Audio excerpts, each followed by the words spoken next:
Now let's look at the 10 times table. This trick is even easier, really.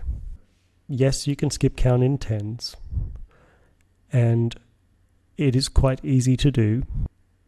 You can say 10, 20, 30, 40, 50, 60, 70, 80, 90, 100, 110, 120.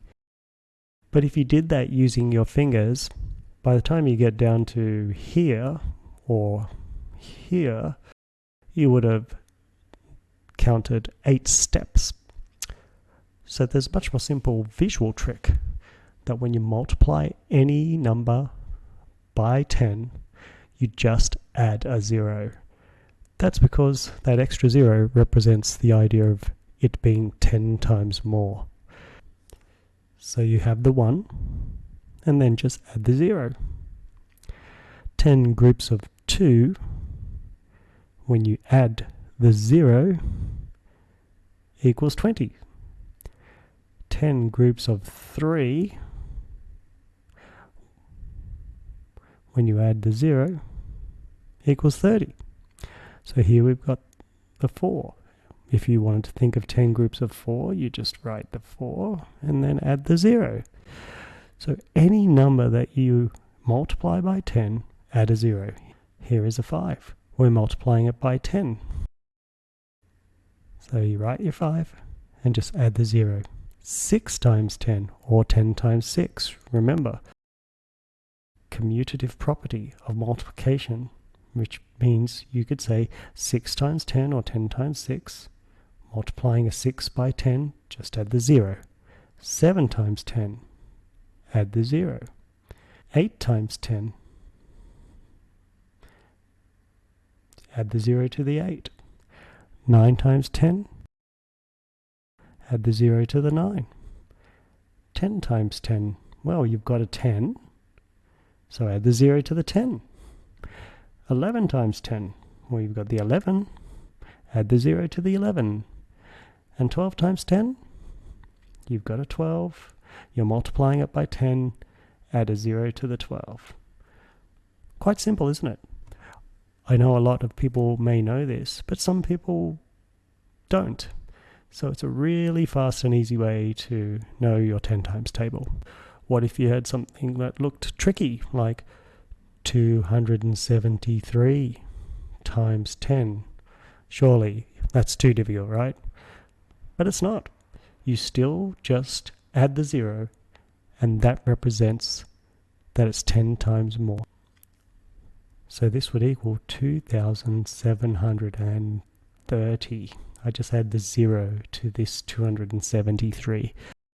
And no matter which number it is, that will always work. It also is true for the times 100.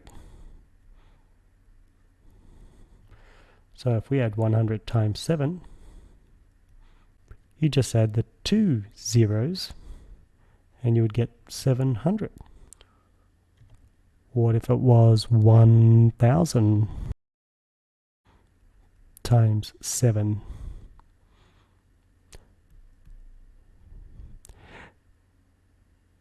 That's right, you've got the 7. And you got 1, 2, 3 zeros, so you just add those 3 zeros, and it's 7,000. And really just look at the amount of zeros.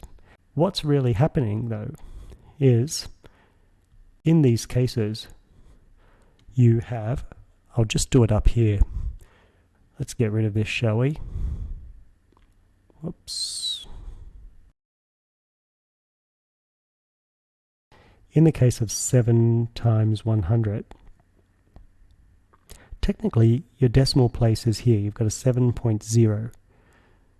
And you've got the 1, 2 zeros of the 100. 1, 2 zeros.